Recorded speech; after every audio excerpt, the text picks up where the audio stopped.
Did I ever tell you that story about Clay trying to rob the beehives? No, Well, he didn't tell it that way. He, you know, but I used to have some beehives on my place that some friend of Cindy's put out there, and I was supposed to get half the honey, but I never saw any of it. I think she got it. But anyway, these 3 beehives were there a long time, and they were just kind of abandoned. The guy quit coming to check on them. But they had a lot of bees in them. So I came home one evening just as it was getting dark, and there was Clay and about 3 or 4 of his friends, and they had their 2 cars. They had a car headlight shining on those 3 beehives, and one of those beehives had been knocked all the way over. You know how they're stacked up? And one of them was knocked over, and they were fooling us. So I pulled up there to see what they were doing, and those bees were just going crazy. Those bees were so mad, and they were swarming around those hives.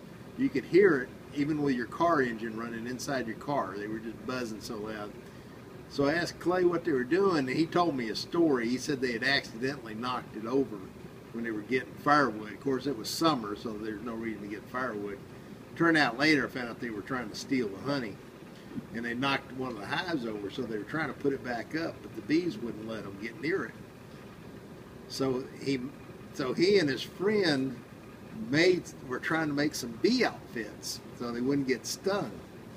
And they had these big old overalls on like you wear in the winter, these worker overalls, and long sleeve shirts, and then they had gloves on, and they duct tape around the gloves so the bee couldn't get inside the gloves, and they were taping each other up, and then they didn't have any bee helmets with nets on them, so they had cowboy hats on, and then they took these clear plastic bags and they put them over their heads, where they could see through them, but then they taped them up around their necks.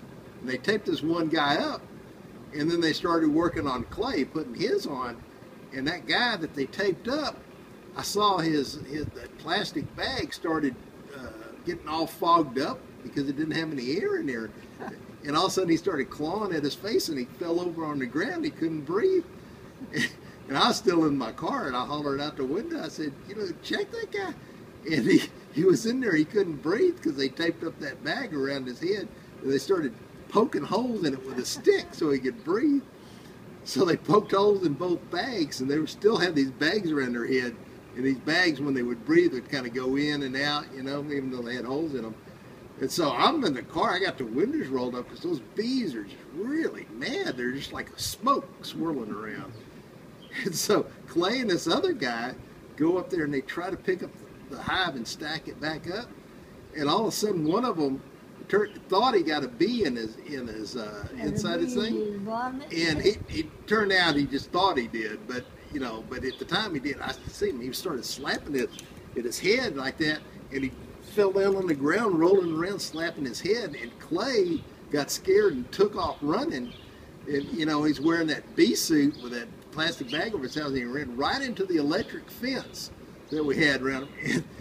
And Clay hit that electric fence, and he fell over it backwards, but his legs were still hanging on the electric wire, and he was laying on the ground, being shot, jumping up and down as he was being shot.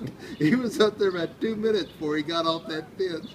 That was the funniest thing. You didn't know what happened. Yeah.